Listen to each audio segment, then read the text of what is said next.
Блокираната сметка на Колска из утринава неколку часа го блокираше железничкиот сообраќај. Вработените тргнаа на протест од Велес кон Скопје со воз, но железници транспорт не им дозволиле бесплатен превоз. Протестот беше од 6:15-20 тука неделја, пошто ние тогаш имаме најавено за да одиме пред влада, требаше да одиме со возот од Гевгелија.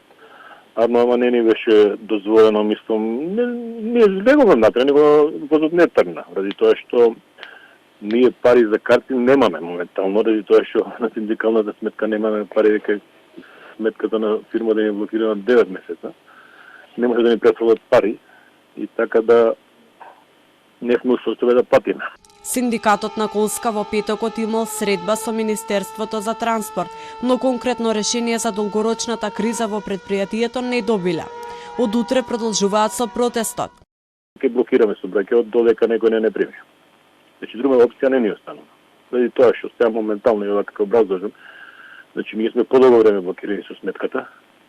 До сега некако крпевме, мислам, нешто за останати репроматеријали, тие работи, испорачувавме фактури за да може да платиме преку цесија, преку мржа за плата да земаме. Арно, ама сега веќе дојде нож до коска, значи немаме ние веќе денарче за да купиме штрафче, а не за да сервисираме коли. Директорот на патнички сообраќај на железници Саша Јовановски во разговор за Телма кажа дека изутринава имаше повеќе застои со возови. Прекин на сообраќајот во траење од 2 до 3 часа имало на линиите Гевгелија-Скопје, Скопје-Битола и Табановце-Гевгелија.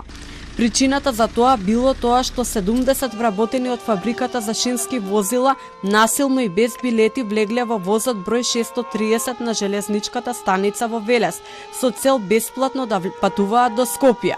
Јовановски посочува дека секој патник е должен пред да влезе во возот да набави возен билет. Железници испратиле профактура до фабриката за шински возила, но таа се уште не е платена. Сметката на Колска е 9 месеци блокирана од страна на УЈП поради долг направен од 2013 до 2017 година.